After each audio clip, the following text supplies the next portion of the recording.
What's going on, guys? Welcome back to No Reserves Radio. I'm your host, Rehn. With me, as always, Angelo. Austin is not here today. As You had him. always. You had him for a couple weeks. He's almost done with basketball, and then he'll be back. That's what he told me. That was his plan to be more active in the future. So that'll be Quote he'll be back unquote soon. plan. It's a path forward. That's what I'll say. Um, Fun episode today. Well, it's weird to say with the first news we got. Um, we'll start with sad news. We'll get that out of the way. Hopefully, I feel like that's respectful to do. Warriors team dinner the other night. There was a medical emergency. Delan Milojevic. We've spent the last 10 minutes trying to make sure we knew how to say it, and I'm pretty sure I just said it wrong. Had a medical emergency.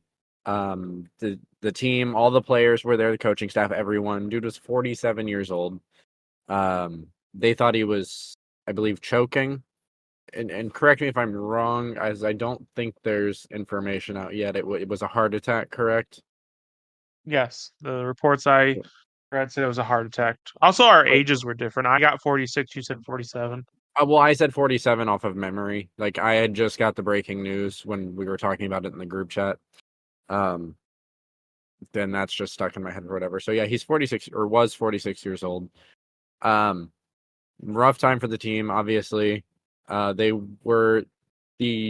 league was going to just delay the start of the Mavs versus Warriors game, but we're at the point now they've canceled or I guess postponed two of the Warriors games, which is completely understandable. One of their coaching staff members passed away very young in front of the entire team. So completely understandable. I'm sure there are people that are not understanding that had parlays bet on that and don't care about the fact that someone died. But yeah, sad news. Sad news.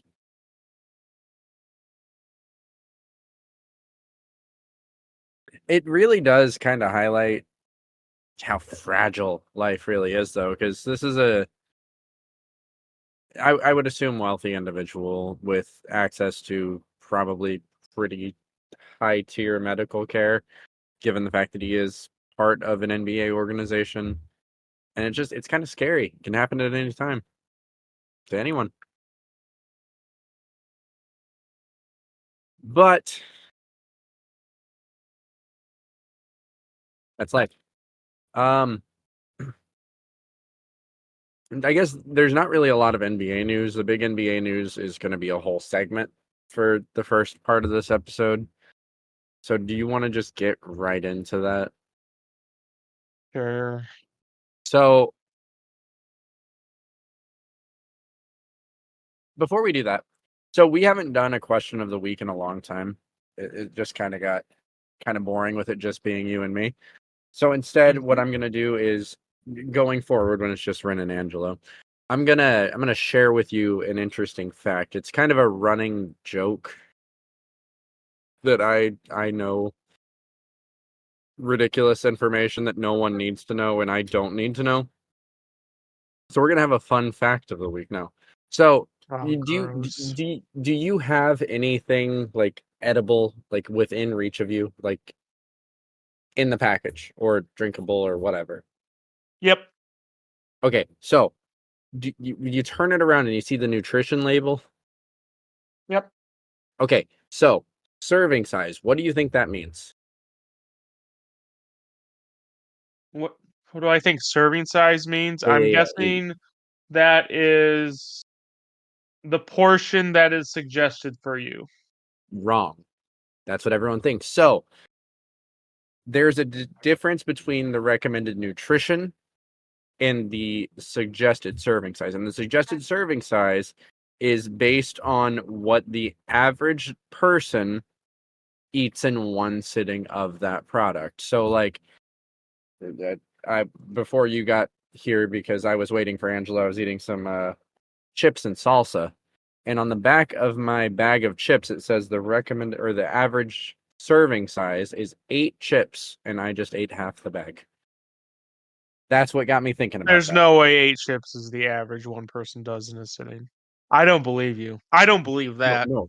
You I don't believe it. Google it. No. Google it. You You can know, Google it. I don't care if it's right. I don't care if it's right. There is no way in hell that the average person consumes So 8 chips when they open a jag of chips. so you I have don't to believe think it. you have to think about what average means, right? Because if If you you're think about about to, who are these fucking crazy people who just take one chip and eat it?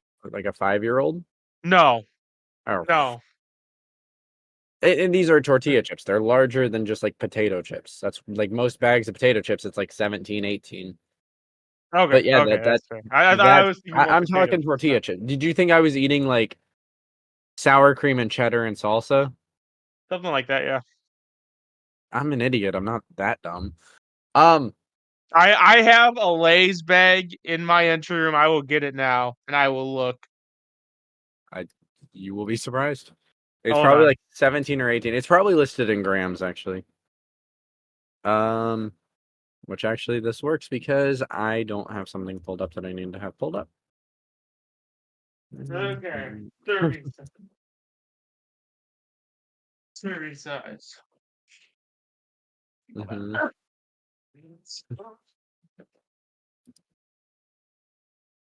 All right, serving size of the salt and vinegar Lay's chip.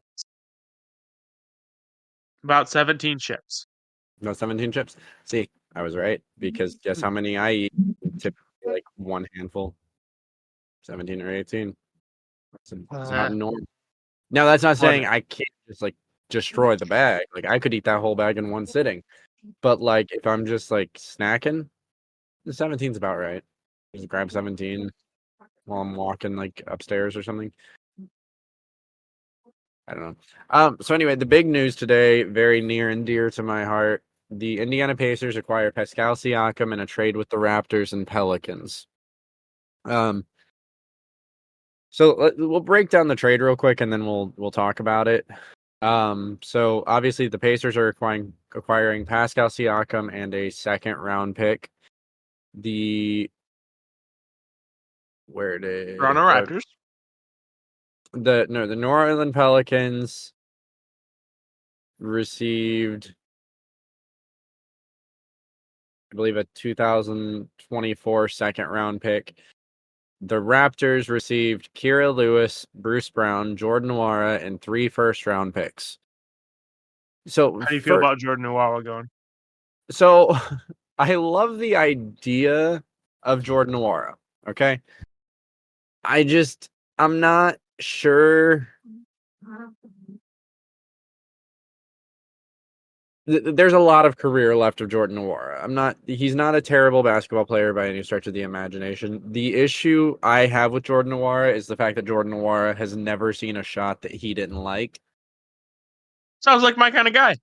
Yeah, he really does embody Angelo mindset because there's like memories that I have of him driving baseline into 3 people. He's got a wide open Buddy Hield in the corner. He went for the contested layup. Um, he plays with the same kind of out of control mindset that like Russell Westbrook has. I read someone say he has Damian Lillard's level of confidence and Jordan Nwora's level of skill, and I completely agree with it. Bruce Brown, obviously the best piece going to the Raptors in this trade, unless you highly value draft picks, which we'll talk about those in a second. He's on a What 1-year years? contract. So he has 1 year. He's got this year, and then it's a team option. No, no. I mean, what years are the picks? That's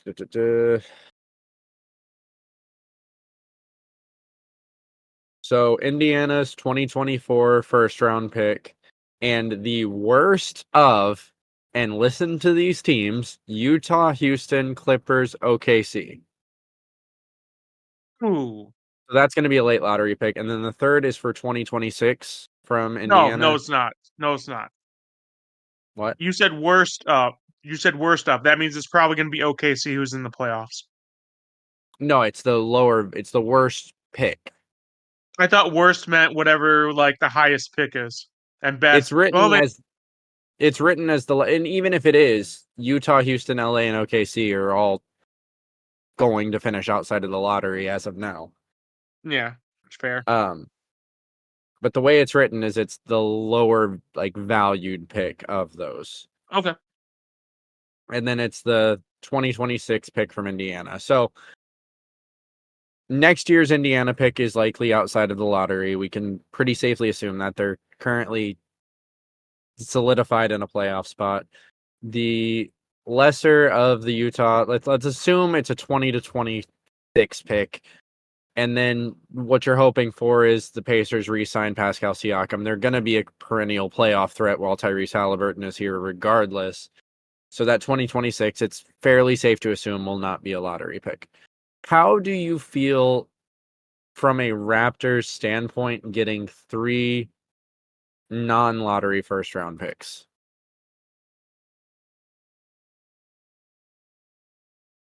I mean,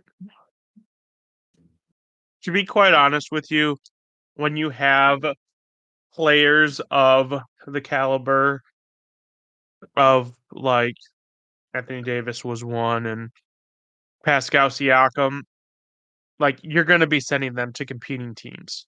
Right, That's just the way it works. right. The hope of trading for multiple picks in multiple years is Just not to flip that. them Yeah, either flip them or hope one of the years that season goes like belly up. catastrophically. Yeah, catastrophically. Now, So the I don't problem mind the is, deal. I don't mind the, the deal actually for the Toronto. problem with that is I don't, unless I'm mistaken, did the Toronto Raptors not trade their own first-round pick this year for Jakob Poeltl? Because they said, it was Masai that said this was a weaker draft. They were trading out of it and they were bringing in Jakob Poeltl. So bottoming out at this point kind of seems strange to me because, like you said, when you're trading a star caliber player, you're trading them to a contender or a competing team. So you're not going to get good draft Yes, capital the back. 2024 first round pick currently belongs to the San Antonio Spurs. So the most value you're getting when you're trading a player that's going to go out and win you some games is to your own draft pick. But they don't own their own draft pick. So I don't know. Like this is going to be a trade for the Raptors that I think hindsight is going to kind of shine a light on because they could have traded Pascal last summer and probably got a lot more. And they really probably should have traded Pascal and OG a little earlier because they would have got more value for him. Given the fact that Pascal and his agent have been on record of saying, you know, we're not going to give a commitment to any team. We want to test free agency. You are trading for bird rights. I think Toronto got the best deal they were gonna get, but I I don't know don't about know. that. I don't know It's if, debatable. given hindsight, it's the best possible deal because our Bruce Brown is a quality NBA player, correct? Yeah, yeah, I'm not saying that. Plus 3 first-round picks, plus a young project player, plus Young, Kyrie he's Lewis Jr. 25. I don't know. But we've seen flashes. Yeah, fair. What what do you think another competing team would have offered? Because I think it would be a similar package. I guess that's fair. Because you're not going to trade like we were talking about it last week where I said I would not trade Jarris Walker or Benedict Mathurin for him. Like I'm not giving up a young piece for a potential rental. Now, given the fact that NBA agents and sports agents in general tend to be a little on the Salesman. yeah, Yeah. they probably seem to be more leaking that they weren't going to re-sign with whoever because all the reports coming out now are Pascal's excited to extend with the Pacers this summer. And granted, they have his Well, bird rights now. That's what you were trading they for can pay because him the most. yeah, Yeah. they can pay him like 60 million more. At the Um, same time, like I don't know how much I would believe reports like until he puts pen to paper. I don't know because I just we've they seen we've seen. Okay, let's go back to like previous players. Kawhi Leonard said right. he was going to sign with the Lakers, then he signed with the Clippers. God, who said they were going to be a what was it? They were going to be on their team for life, and then like the next year they requested a trade. Damian Lillard. Damian, yeah, Damian. So No, so things change in the NBA very, very fast. Is it a but good sign? Yes. Is it a guarantee? Hell no. but to an extent, you have to look at it through the lens of age, right? So Pascal Isn't he Siakam's like 29. 29? He's Yeah. 29. He's going to be 30 at the start of next season. This is probably his last big contract. Now, granted, Pascal Siakam's game, he's a freaking Beyblade. It's a game that's going to translate well to age. I don't think he's going to have a huge fall off. I think as he ages, he will slow down, absolutely. Yeah. But I don't think his game is physically demanding. But I this is his last big contract. He's not getting another one after this. So I think the team that offers him the most money is gonna get him. I don't think he's already got a championship. I think it's just gonna be a game of money, and I think the team that traded for him is obviously they have his bird rights. They can offer him the most years and the most money. It's almost a foregone conclusion that if a contract is offered, unless they lowball him, which would be absolutely stupid to do because you're a small market or medium It would market also team. be so Pacers to do, but go on. It really wouldn't, and I'll tell you why in a minute. But it would set a precedent for future free agents that, we're going to lowball you on your next contract. And I don't think the Pacers would do that, given the fact that it's difficult to attract free agents to Indiana. That said, Shit! You what? good job, buddy! You I've finally always admitted said that. it! No, I've always said that. I've always said that this is a team that has to be built through trades and drafting. Free agency is tough. I don't think it's impossible. And again, I'll talk about that in a second when we get to Pacers.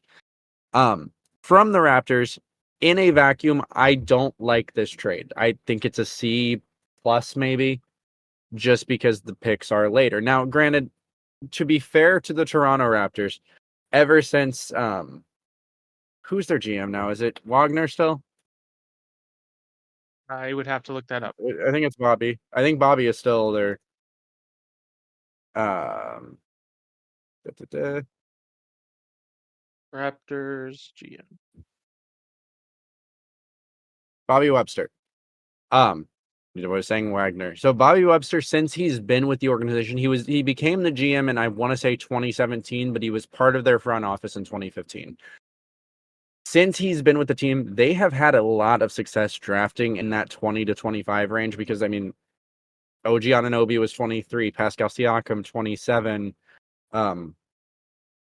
what's his name? DeLon Wright, number 20. Like DeLon Wright, obviously, you name those other two, and then DeLon Wright, there's a big fall off. But DeLon Wright has established himself as a quality NBA player. I think the Raptors are just very good at player development and seeing like what a player could be before they're drafted and Right. utilizing the raw talent. And they have now a very good young team. And I think that, like you said, they're good at developing players, and they've got assets they can flip elsewhere now.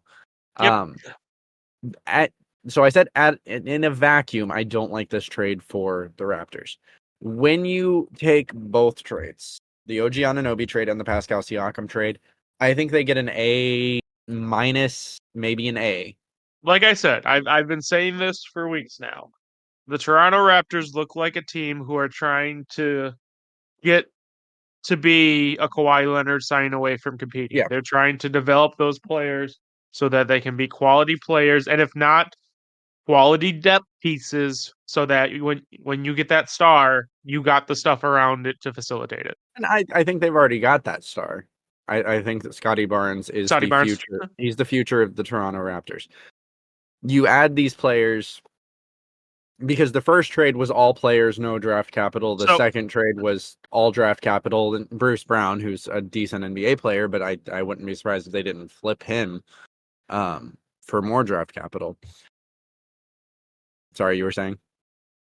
they actually have a lot of really interesting. They have very good depth in the making. Absolutely. Since the Is my OG boy on Grady Dick getting more minutes now? he actually had a really good play last night. I'll send it in the group chat. Um, since the OG Basketball Anunoby trade, reference. Since the OG Anunoby trade, RJ Barrett has averaged 21, 7, and 3 on 50, 40, 70 shooting splits. Quickly's averaged 19, 5, and 5 on 42, 47, 85 shooting splits. Young players opened up the draft capital for Pascal Siakam. Now, again, had the Raptors made a trade with Pascal last summer, like I think we all thought they were going Boys to, been getting 12 minutes a game. Let's go in the last 2 games. since last summer, I think they would have got a lot more as a return. Given that they traded him as a 6-month rental, the return is decent.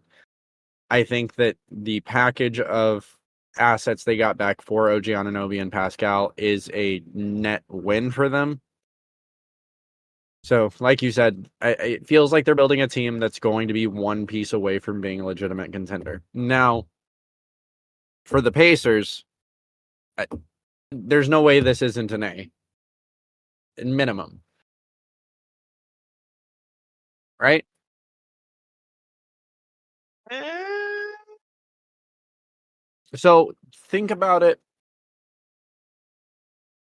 Let's talk about it from specifically the fit. Okay, so the Pacers are historically, now point inflation aside, historically this is the highest pace offense of all time, right?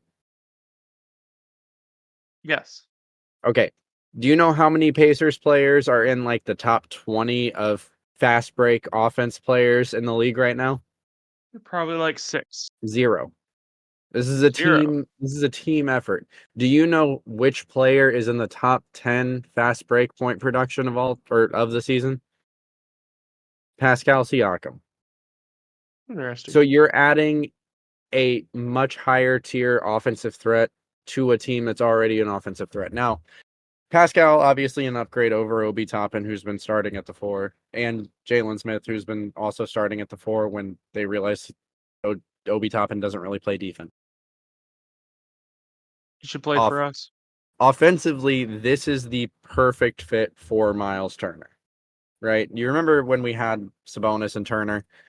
Yep. They Didn't tried to work. force it to work. They tried to force it to work over and over again. So when the Toronto Raptors were in the market a couple years back for Kevin Durant, do you remember those rumors? Yes. So Kevin Durant was the player Pascal Siakam wanted to play with the absolute most. Do you know who the second player was? Like who his second option was for his most wanted to play with Ooh, player for fit? Tyrese Halliburton. No, Miles Turner. Miles Turner. So Miles Turner and Pascal, their play styles really do play off each other. On paper, we obviously have never seen them play together, but on paper, they're gonna translate pretty well together. Um, just because of how they both play. Now, Pascal's not an elite 3-point shooter. Miles Turner, for his position, is up there. The floor spacing is going to open up Pascal's offensive game a lot more. Really, this will show other players that are considering Indiana what Tyree. And I read an article today because I was reading about the trade this morning, and it said that this is the Joe Burrow effect. So maybe that'll make sense to you. Where Does make sense to me. now suddenly, because of this player being such a talented playmaker, people want to come to the city for the first time. Okay. So that's not what they're saying, my boy. I hate to break it to you. What are they saying? So the Bengals, because I'm a Bengals fan, the Bengals historically were a very, very, very cheap organization. I'm talking like barely active in free agency, and when they were active, they like scooted guys who they could get on bargain deals and try to make something out of. Their bread and butter, the Bengals' bread and butter before they drafted Joe Burrow was the draft and keeping the guys they had on the roster. Post Joe Burrow, the Bengals have been more aggressively signing people in free agency and being more active in the offseason. What they're trying to say is Tyrese Halliburton might be a player that moves the needle for ownership to be more aggressive via trade and via free agency. I guess that would be fair, but would you not say, because as great as Tyrese Halliburton is, Paul George is pretty nice too. And I think it's a Yes, tie-in. but Paul George isn't Joe Burrow, or Paul George isn't Tyrese Halliburton. That's what I'm saying. I'm So, not saying Tyrese Halliburton is miles better. I'm saying Tyrese Halliburton has gotten ownership to open their pockets where Paul George couldn't.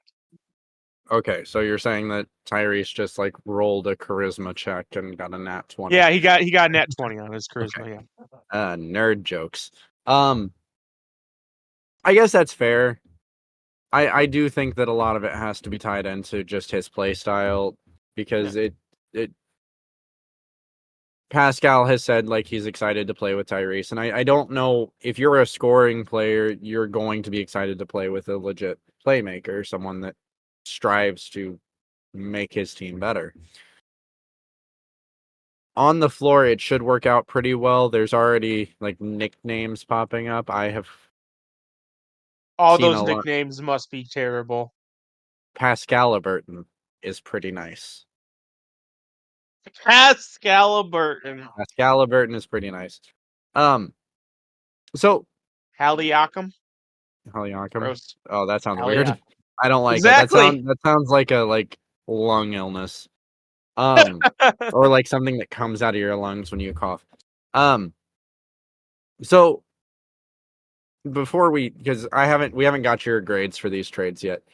Do you think that this has like the way the Pacers have done this? Because I know you're not a fan of how the Pacers are run at all.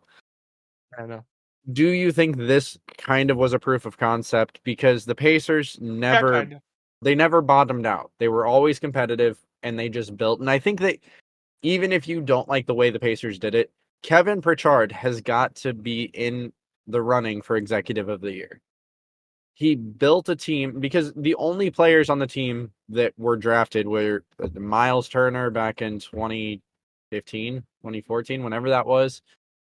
Andrew Nembhard was a second round pick, and Jarris Walker. Every other piece on this team, whether it's Obi Toppin, Aaron Nesmith, Buddy Hield, Tyrese Halliburton, um, Jordan Nwora until he was gone, TJ McConnell, and Benedict Mathurin was drafted. Every piece on this team was traded for or signed in free agency. Very few signed in free agency. Yeah, as you would. Who would want to go to Indiana? Right, that's what I'm saying. So I feel like the Pacers model of team building as a small, medium market team, it's a proof of concept. It works. You have to buy into actual roster construction. So do you agree with that, or is your hatred of the Pacers team building style so great that you disagree? Because I feel like it's worked. It's worked-ish. The Pacers have never been in position to legitimately contend for the number one spot. Just they've hovered in that zone of mediocrity while they've built this. Always giving entertaining basketball, not like the kind of thing where you're in the running for the worst record of all time, middle of the pack, late lottery. Mm-hmm. It worked, right? Because Ish. after the Pascal Siakam trade, does this move the needle for you on the Pacers in terms of first round exit, second round exit? No. You still think they're a first round exit? Probably, yeah. Okay, fair. I disagree just because I Depends think on that matchup and depends on seeding, but probably. I just think that besides Boston, Milwaukee. the Pacers have beat Milwaukee 5 Um, of the 6 times this season. yeah, The and Pacers matchup, that's mattered so much that on the last episode you had to add a bunch of caveats to a potential Pacers Bucks first round matchup. With that same note, 76ers. I think the 76ers and the Celtics are the biggest threats. I think the Pacers got their answer because in the playoffs, it's going to come down to Giannis. And Pascal Siakam has historically fared pretty well defensively against Giannis. I Now, think he's if not the the same. He's yeah, not the same defender he was a couple years ago, but he's still a solid defender. And I think you needed someone with size that could guard Giannis while letting Miles Turner be Miles Turner, because Miles Turner was getting the Giannis matchup and it was completely a terrible match. Now you have someone that you can actually put one-on-one against Giannis. Miles Turner can do Miles Turner things. If anything, I think this has made the Bucks matchup more in the Pacers' favor. I don't think they have an answer against the Celtics, and they definitely don't have an answer against the 76ers. But besides that, yeah, a healthy Cavs team is scary. I'll say if the Cavs ever get their head out the rest, then maybe they Oh, could beat the Pacers, but so that's a coin flip to me. I have That's an a coin actual interesting stat. Um, Mobley and Garland have been injured for quite a while.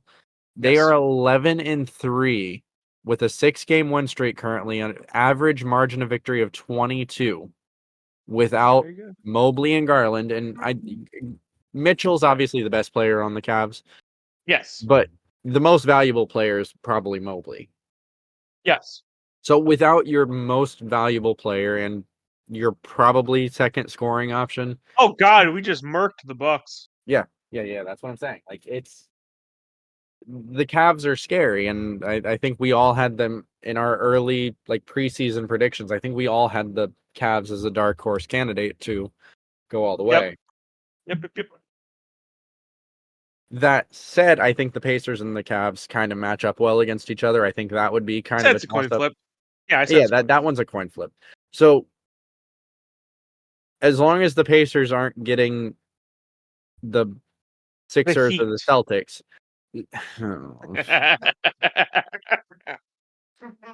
So as long as the Pacers aren't I getting want the to see that Sixers or the matchup. That's Celtics, the matchup I want to see. Heat Pacers. I want to see Bucks Pacers just because of all the drama around the game ball, the in-season tournament, like all of it. I want that matchup. Whether the Pacers win or lose, like that's going to be a great series.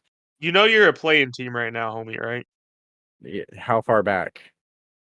The East is Like tight half a right game. now. Like half a game, yeah. And the team just got better and Halliburton's been injured. We were the 4th seed locked in 3 days ago. Funny So enough like that the season ended today, that you'd be playing the good old Hawks. that would be an interesting matchup. I'd pick you in a I know heartbeat. you would. But we'll talk about that in a minute because there's still trades to happen there. Oh, okay. Um, so grading these trades because I'm a biased fan, right? Yep. I have stake in the Pacers, so from my perspective, and I was trying to be impartial. The C and the A. Do you agree with those? How would you grade each team? For Pacers, I'd say B plus or A minus. Sorry, And for the Raptors, I'd actually go all the way up to a B minus or a B. really? Yeah. You value assets more than I do too, to be fair. Yes. For sure. Um, like I said, And if go Raptors ahead. history of being able to draft No, good they there. draft really well late in the Mm. first. Yep. And you can always flip those assets for other assets. That's the nature of the league. Um, do you agree that Kevin Pritchard probably deserves at least a nomination for Executive of the Year, given the team he's built and the fact that as of the Maybe. preseason, all I of us, think including the Pacers homer here, wrote them off as at best a play-in team, and now we're talking about them potentially competing to get out of the East, even if they won't do it. The talent is there. I'd like to see how they finish the season, but yeah, as far as the way it's been constructed, for sure. So Pascal Siakam's probably the biggest name on the trade market this Yeah. season. It's weird that it already had, but the market's now been set. Like, there's no question about it. The next big names that are probably going to fall are Dejounte Murray, um, Zach LaVine. I feel like I'm forgetting someone, but none of that matters because 2 years ago, Jared if you Allen, told maybe? me Kevin Durant was available from Brooklyn, it would have been crazy, right? For sure. but then was it like 3 days before the deadline, everything kind of fell apart. Yep. So The a lot could Brooklyn Nets. happen. Oh, yeah, true. A lot could happen between now and the deadline, but I think the next big piece is Dejounte Murray. Now, Dejounte Murray has a insanely great contract for trading, Mm-hmm. great production on both sides of the ball, offensively and defensively. Yep. Best point guard on the Hawks. Why do I put myself through this? I could have just not talked about a player from the Atlanta Hawks. That would have been You could have.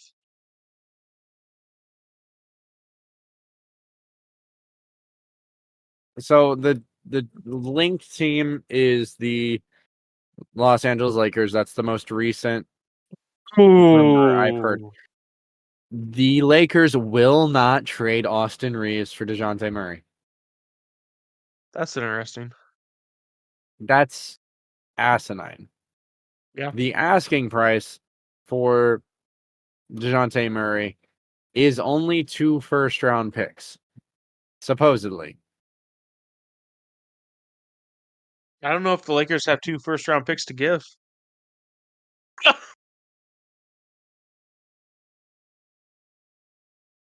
Do they not? I don't Uh, know. Feels like they don't. Another team that's been interested is the Brooklyn Nets. I feel like it's really hard to make a Why? deal. I mean, Mikal Bridges, DeJounte Murray. If you keep Mikal in that trade, you have some pretty elite defense. You too, but mm.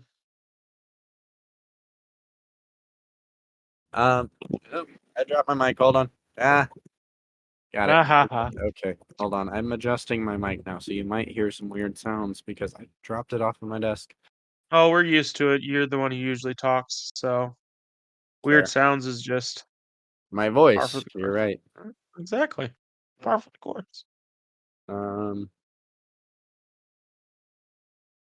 So Levine to Lakers fell through. That's the next big name, right? So the tier list, really, OG was probably number The 2. Lakers want everyone. The Lakers want everyone, and they want to give up nothing for it because the only piece of value they really have is Austin Austin Reeves. Reeves, and they don't want to trade Austin Reeves. Yep. Can I interest you in a Gabe Vincent? So do you remember, like, 4 years ago or whatever? It was right before LeBron got there when, like, every trade proposal you were seeing, like, in the Reddit sphere was like Talen Horton Tucker in a first. Everything. Like, Yep. Lakers fans legitimately thought that was going to get them, like, any player on the market because who Yeah. doesn't want THT?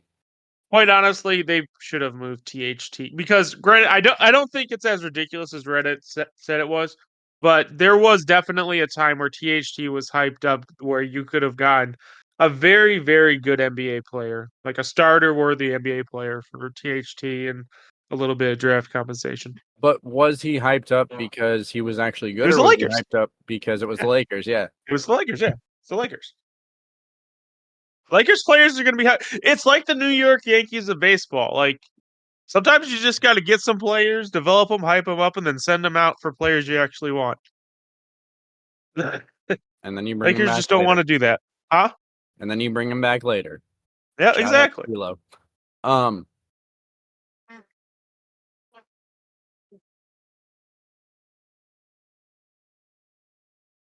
I don't know who the next piece would be after that though. Like in terms of like Gabe Vincent. relevant. I'm talking about players that are potentially on the market Oh, okay. because the Pascal trade, obviously, it's a rental. Other players aren't like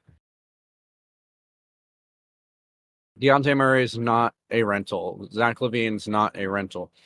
Right. But the Pascal Siakam trade and the OG Anunoby trade set the market. Mm-hmm. Do you think it's Speaking more of which, how likely? would you feel about a Knicks matchup post the OG Anunoby trade versus Pacers? Mm, I don't Because know they're because playing really good I recently. feel like they're really, really good, but like the curse of the Knicks is real, my guy. Like as scary as the Knicks can be, playoffs Knicks always find a way to screw it up. They're like the Toronto Maple Leafs of basketball. Really, really good team. For whatever reason, drop the ball, metaphorically and literally. Metaphorically and literally. Um, I don't know. I just think that is there a is there a possibility that because the market has been set so low that these teams, the Atlanta Hawks, the Chicago Bulls, sit on their assets another year and trade them in the offseason? Maybe, Yep. but why? Because if you're not going to get good value, like if this is the value, it's pretty mid. Because You're not wrong. I am in a complete disagreement about the Raptors getting a, what'd you say, B minus? Yeah. I just, I can't do it. It's not enough for a player of Pascal's caliber. And You're you're you still go, on the Rudy Gobert train. that's been like half of the star player trades. Rudy Gobert wasn't worth that, absolutely, but I feel like that's closer to what we should see for a DeJounte Murray because DeJounte Murray is young, he's talented, he plays defense and offense, not just one. Man, what did Rudy Gobert do to catch strays? I don't know, be French. You're French. Speaking of that, okay, okay. Do you have any pet peeves when it comes to like things around your ethnicity? What? Okay.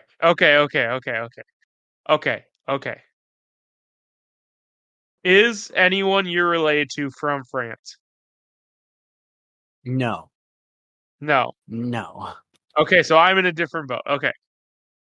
So someone I am related to is from Italy. Okay. Okay. So whenever I would have friends over, whenever they said the word Italian, in fact, this was brought up because someone asked if we had any Italian something. I was like, when I cringed. But anyway, this person would always say it's not Italy, it's Italy. So say it right. Every time someone would say that. So I just naturally have this pet peeve for Italian or Italy. Italian food. I So guess you got the nothing like only that. I so for me the only like annoying thing is like you see all the time people who failed high school history. Okay, they're like, "Oh, the French have never won anything, blah blah blah, whatever." Right. The white flag is the French flag. Like France has The won more Napoleonic wars. Wars. France has won more wars than any other country. Like historically.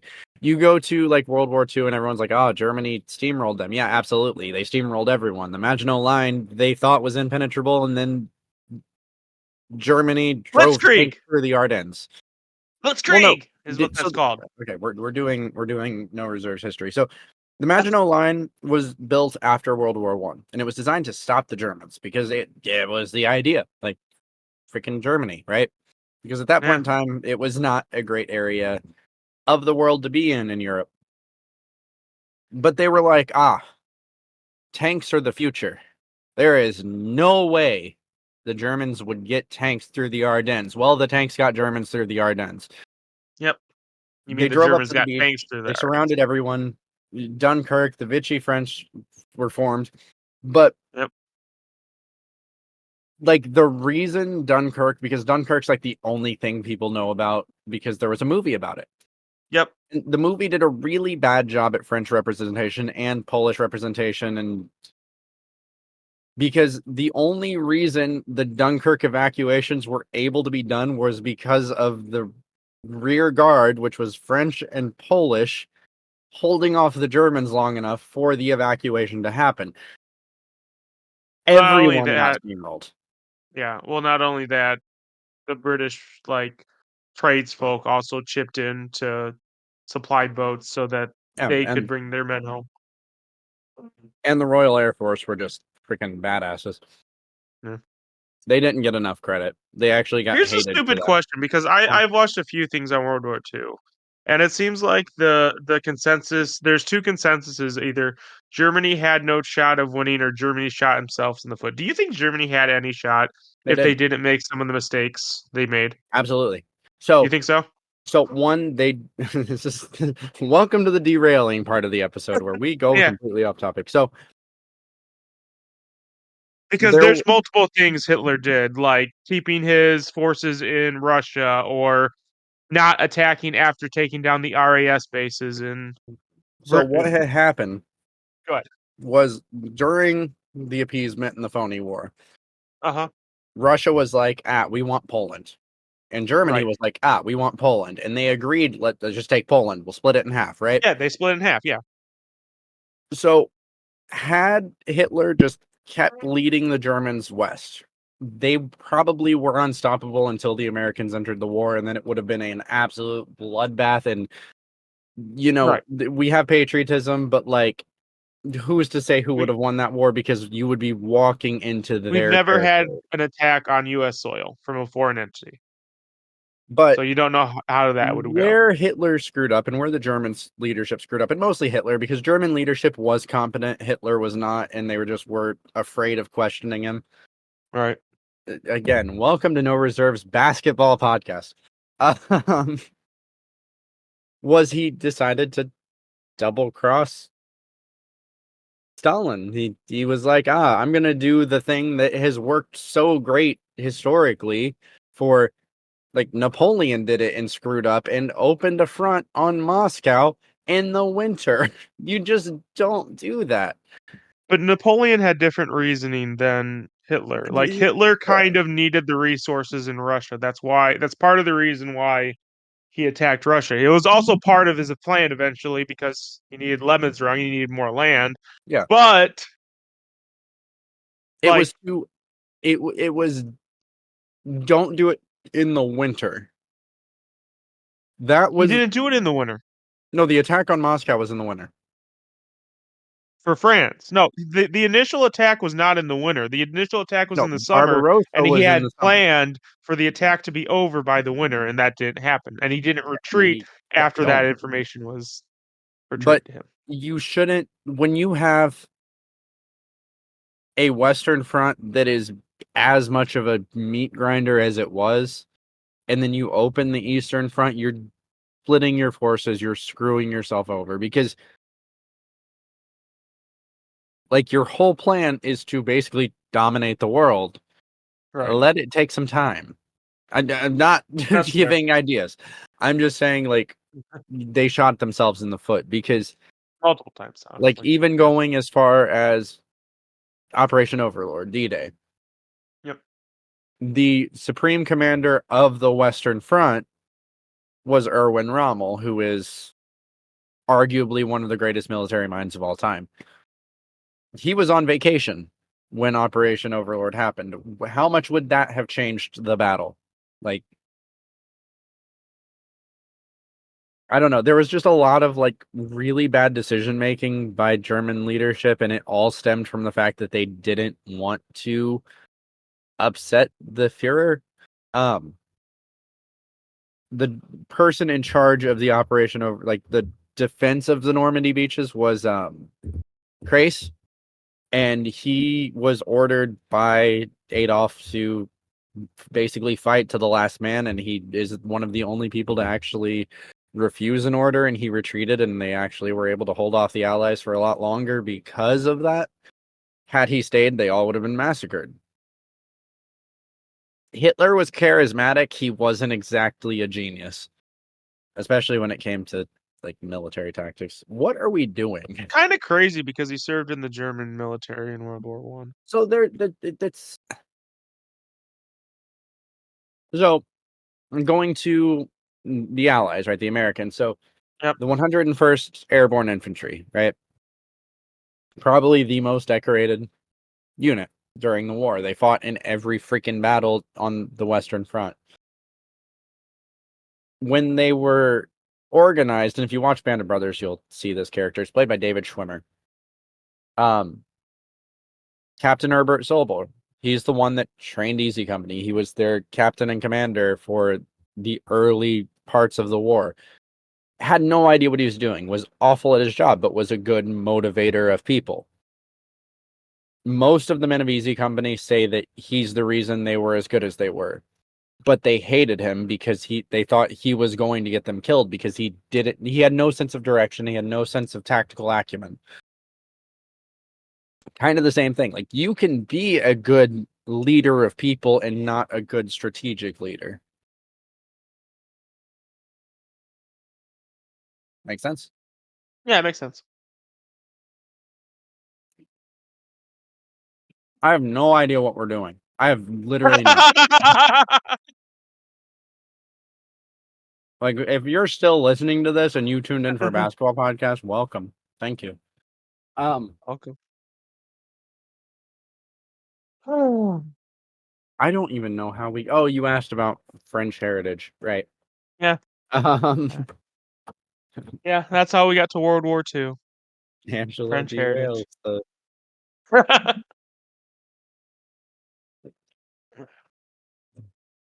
But no, No. the whole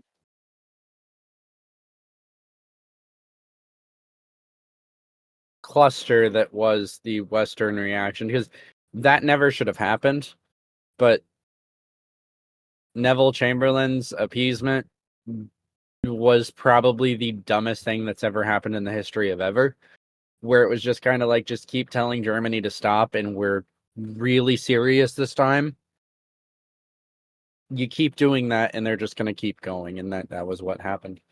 Um, really, that man is largely responsible for it getting as out of hand as it did, as quickly as it did. Yeah. And like the US refusing to get involved until Pearl Harbor, which I get it. Like, prior to World War II, the US was entirely isolationist, and we would Yep. not have been able to mobilize like the strength of force that we did without Pearl Harbor, because like there's been a few times in history where something has happened to the US, because like you said, we've never been actually attacked during war on, well, we have, like, there's been Chinese firebombs back during, or Japanese firebombs during World War II. um they were very ineffective, but so when something does happen on US soil, whether it was Pearl Harbor or 9/11, like, there's this kind of patriotism that kicks in even from people that are not necessarily historically patriotic, Yep. and it mobilizes people in a way that nothing else does. And if you're not from the US, like, it does seem a little strange, because stuff like that happens in this country just immediately. Like, it doesn't matter your political origins, like, everyone is just together. And that's kind of what happened. Yeah, we're a shit show until something goes down. Then we're like, You did what now? there's an old Robot Chicken episode where they're like, the countries are all children in like a play school, and like Germany keeps doing stuff and Japan keeps doing stuff, and the kid that represents America has sunglasses on. He's like, oh, that's not my problem. And then the kid that represents Japan is like flying around a fake airplane, and he crashes it into the kid's milk, and he's like, all right, now it's my problem. That's Horribly us. defensive. Um, That's us. let's get back to basketball. Yeah. So there was an interesting thing. So you've heard me, if in the chat you've heard me. So one of my favorite book series is The Wheel of Time. Okay. I'm an avid reader, Yeah. and there's a TV show Fucking now for The nerd. Wheel of Time. Absolutely, um, proud of it. So this does convey into basketball. So just give me a second. Bear with me here. Whatever you So need to tell yourself to sleep at the night. Wheel of Time was written largely by Robert Jordan. The first like 15 books of the series were written by Robert Jordan. Now, Say Robert first Jordan, 15 books. right. So Robert Jordan passed away before the series was finished. Okay. There's an author named Brandon Sanderson who writes other books, and him and Robert Jordan were friends. Sanderson was a fan of the book series. When Jordan's health started to fail, he gave the like all of his notes to Sanderson and his wife and basically said, if I don't finish this, I want you to finish it. George R. R. Martin should be taking notes, by the way. Oh no. Well, Brandon Sanderson finished the books, and it's not. You can tell the difference in writing style. I'm not saying Brandon Sanderson's a bad writer by any means. He's very, very talented. It's just a shift in the style, right? But it kind of helped propel Brandon Sanderson's fame. So he writes another book called The Stormlight Archives. So he had a quote today. I am writing an entire series called The Stormlight Archives about a world where the gravity is a little less. People are quite a bit taller than on our planet. There's a group of people called the Edge Dancers that I think Victor Wembanyama fits quite well into. So Victor Wembanyama is now a canon character on another planet. Now, Awesome. why this is relevant is Victor Wembanyama is actually a huge Sanderson fan. He's a huge reader. He actually reads before every game from what I've heard. So there was a book by Brandon Sanderson called The Words of Radiance, which recently Wemby was reading while he was in bed. And he had to stop himself from finishing it because he wanted to save it for game day. So he wanted to finish this book the morning of the game. So he woke up the next morning, Right. finished the book before facing the Pistons, and that was the day he put up his first triple-double. So, all of those comments make sense. Sure they do. Absolutely. So, question. Uh-huh. So, why did he say finishing the book for the Pistons and not, I don't know, the spitballing here, a competitive team? Because the Spurs are just above the Pistons. Let's be real. That was a close game. But I think that having a face of the NBA, because barring, God forbid, injuries, Wembanyama will probably be one of the faces of the NBA for the foreseeable future. Yeah. Having someone who's actually a nerd be the face of the NBA, I think is going to help kids a lot because like he's going to make things like reading cool. Because I remember like not early in LeBron's career, but like right after the Miami Heat days when he was trying to be deep and mysterious and like they would show him in the locker room reading a book, but he's like one page into the book. And it was always just one page, and you'd never actually see him like reading a book, but he was trying to be, cerebral. Uh-huh. I think the fact that Wemby It's can. actually kind of funny because I think LeBron James is one of the like as far as a basketball court goes, he is probably one of the most cerebral NBA Oh, players ever. absolutely. But when he's trying to convey the image Uh-huh. versus like just doing it. Like Wemby, like, have you ever heard of a book called Words of Radiance? It's nerds. It's high No. fantasy, my guy. Like, it's I think it's good for the league as a whole. Scrolling through my notes. Hold on. Well, you're telling me that was a fucking note? Well, not really. It was just Oh, it was popped up. okay. I was about Oklahoma to say, City. you went through that whole elaborate story about Victor Wembanyama reading a book before a Uh-huh. Pistons game, and I'm just trying to envision what that note looked like. It really just said Wemby Sanderson because like I Wemby remembered what it was. Where did could have at least been more creative. Wemby saves the Spurs by reading. and look, if you need motivation to beat the Pistons this year, you're in some dire straits, my guy. TMZ Sports reports Oklahoma City guard Josh Giddey will not face charges stemming from a police investigation into whether he had an improper relationship with an underage girl. Now, Whether he'll face charges or not, that's Doesn't whatever. matter. He had an improper relationship with an underage girl. Full disclosure. Like, I played devil's advocate, and I was saying, it's not that weird because they're not that far apart, and like You did. he's only 21 and she's 17 or whatever. Like, it's not that weird to me. It's just weird because he's an NBA player. Right. But it still is an improper relationship with an underage female. Regardless of whether or not he's guilty of anything, it was improper. Um, so going back to the OG or the Pascal trade, so the Pacers were trying to actually get OG and Pascal in the same trade, but it never was able to fall through. So this, I don't know why I have this so far down in my notes because I went through everything earlier, but I think I copy and pasted at the wrong spot. So my bad.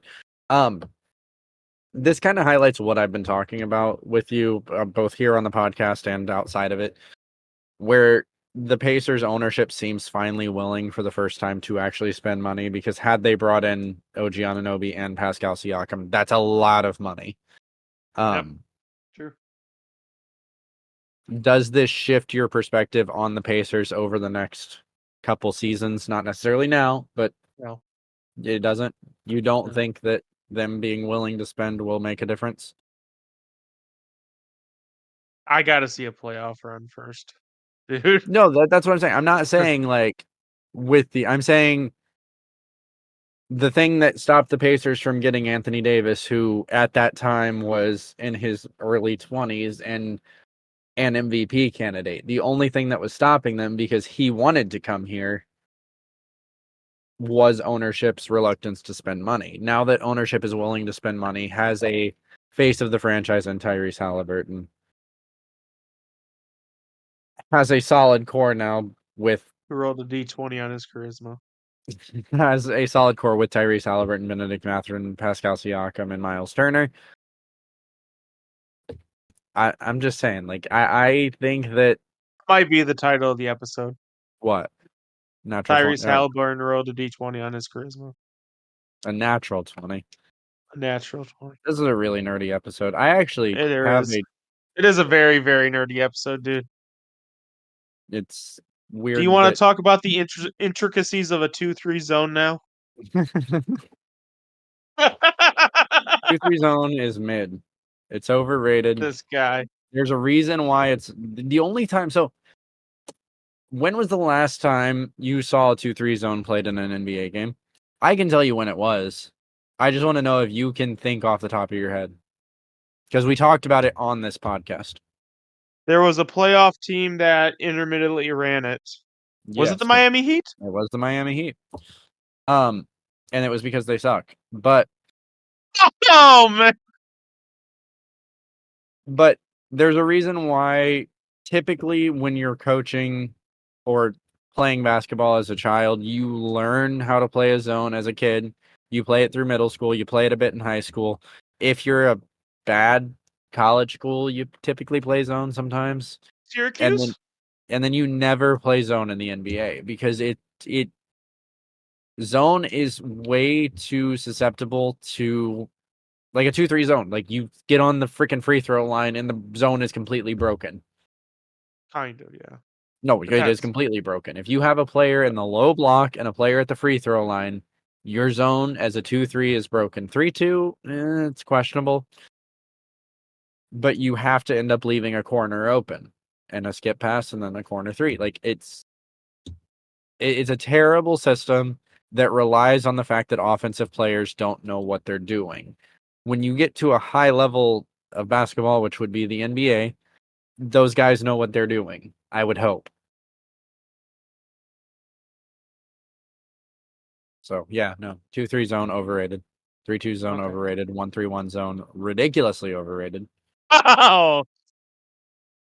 He's The talking only about the zone I one think trees. you could actively utilize if you were a bad defensive team would be the box +1, where you have a This is my hot take. This has nothing to do with the actual NBA, but I think if like people on 2K learned the box plus one, it would be the most used zone in program. That's Oh, that's all I'm saying. absolutely. You have a designated defender for the best player on the other team, and then everyone else is in zone. Yep, yep, yep. It just makes too much sense, but people won't Yep. do it because it's like in More complicated in than it's 2K, not straightforward. It's not straightforward. That's why. in 2K, like people don't really know basketball. They know how to run it through. Like playing random rec, like you question why I don't like playing it, but like go play a game by yourself. Go into rec without a squad and watch your teammates. I have. It's so bad. You have people going like 1 for 23, which granted, like you shoot for that for sometimes, but My man, did you see the box score of our last two games? I didn't actually. I graded out Of both of them. of both of them actually. We had And one shooter go 1 for 7 and another go 2 for 11. It's mhm. not any different. I'm sorry, my dude. It's not Oh, it's any so much different. different. It's so much It's different. not any different. No, because like half the time the There's person, slightly more cohesiveness. Other yeah, than that, it's not that much difference. and half the time the guy that's going 1 for 22 in random rec is like never coming back on defense. He just stays on the other side of the floor. That's also that not that much different. That's a choice. That's not much different than what we do.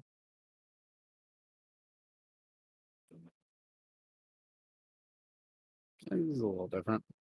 It's not really. Apparently, DeAndre Ayton got frozen in his house.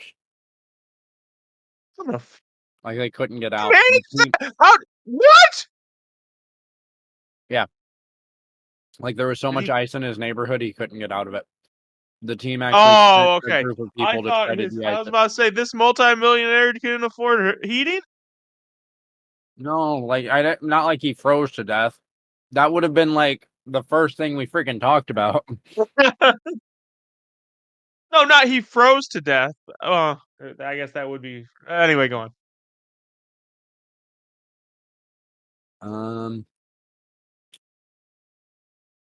in last night's game, Scotty Barnes scored or assisted on 18 of 19 fourth quarter points to close out the game. Again, the Scotty era is here.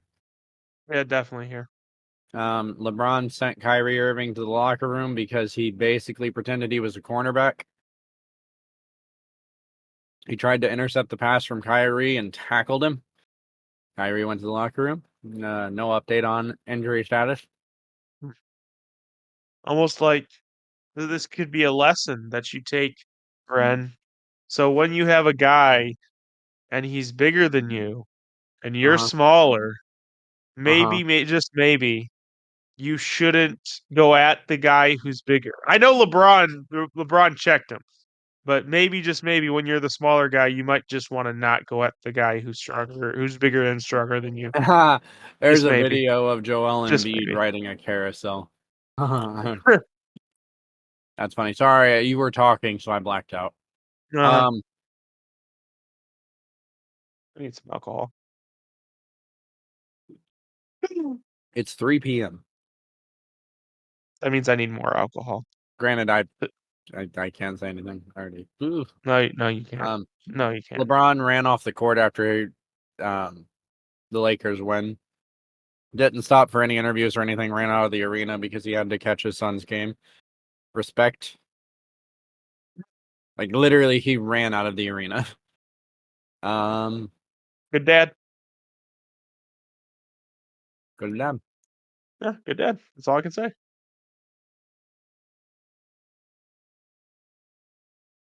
And oh I yeah, the think what you're Cavs have to saying is lose we might the rest want to of end it. this episode. We should have ended it a while ago. We should Yeah, have done all probably. these notes instead of going on a World War II tirade. Because that was a little weird, but I was here for it because I love history.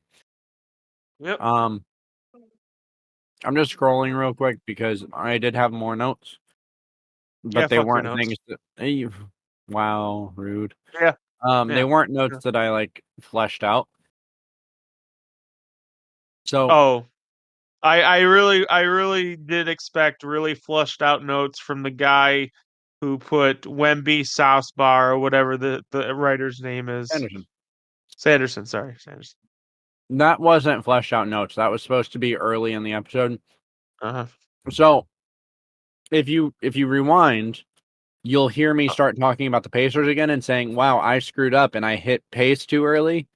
All of that was supposed to be the first part of the episode. It was supposed to be the random notes, but homie, my notes for each episode are a tome of madness. They are just all over the place. I try to keep them together so things like that don't happen, but they happen today because I did it last night before I fell asleep, or finished it last night before I fell asleep.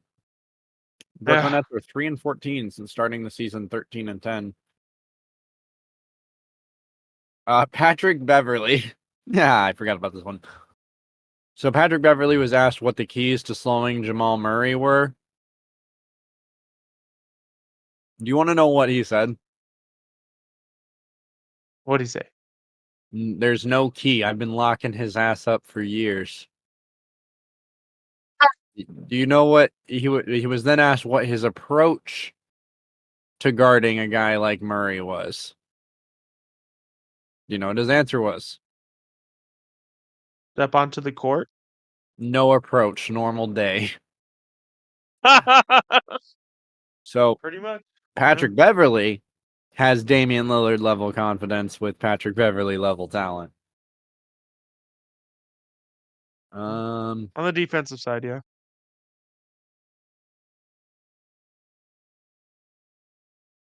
Goslin just tweeted Bruce Brown, a prime candidate to get rerouted in another trade. He has a $23 million team option that would need to be declined for the Toronto Raptors to utilize their $32 million in cap space this summer. Most teams only need to send out $14 million to match for him. So likely Bruce Brown will be traded in the Probably coming for a week. first or in the future. Trae Young on Wembanyama. He has all Don't the care. intangibles to become the best player ever. The accolades and team accolades as his career goes on is what's going to determine that. No shit, Trae. Trey would say that. He has no I don't aspirations disagree to with win him. championships either, I'm sure. Go on. Go on. Go on. Georges Niang had 33 points on 13 for 14 shooting from the field and 5 for 3 from deep last night. Are you gonna accuse him of having a Zen? Maybe. I mean, where did you think I was going with it when I started that sentence with Georges Niang? Were you saying who? And you shouldn't because you're a Cavs fan, but most Yeah. people were like, who? Oh man. Mm, D'Lo had a good night. Um, yeah, no, I got nothing else. I mean, I've got Okay. other things, but Fuck your notes. Do the I outro. I have notes to like dunk on Austin, but Austin's not here, and it doesn't feel right to do That's it. true. So Why would you even write notes to dunk on Austin? call it cathartic optimism. Like at that point, you might as well like push it onto a second folder and just call it a to-do list.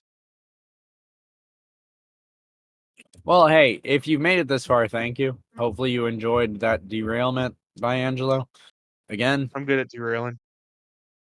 um, when you check back in with us next week, we'll have more on the Pacers and Raptors because both teams will have played games after the trade. See if Austin or Angelo's wrong about certain things. Normally, he is. Oh, I forgot to tell you. So we did the playoff predictions Right. in on the football podcast. So you know how good I was in the NBA one? Yeah, you're the opposite in the NFL one. I got two of the like 6 games right. If Yeah, that. but your If that. bracket is done. Yeah, my bracket's done. How's Alex doing? Because I haven't listened to that Alex one yet. got everyone right except one. Was it the It was Browns Texans. Yeah, In fact, he was saying it before the start of the show. No one really talked about the Texans as a serious threat to the Browns. So it was kind of shocking to everyone, yeah. Because especially the way it happened. as someone that's not a football fan, I heard enough about that one to know that that was probably the one that. Did you get that one wrong as well? Yes. Yeah. Um. But yeah. So thanks for listening. Follow us on all socials at No Reserves. Like, comment, subscribe. Do all the fun things that we ask you to do every week. Follow us on Twitch as well. That will happen eventually. Yeah, sometime after a solar eclipse and a red moon The, the happened together. the heat death of the universe is what I'm aiming for. Um. Yeah. No, Go we're donate to Ren's Alcohol Fund. Have a great day, guys. not an alcohol fund. It's a party fund. Party fund. Yeah, that will be streaming on Twitch. Thursdays, join Angelo and Alex over at the Football No Reserves podcast. And on Tuesdays, make sure you've got the notification bell ring because we will have periodic Tuesday episodes going forward. Thank you all. Have a great rest of your week. That is a bomb that I'm not sure we're going to be able to stick to, but okay. A bomb.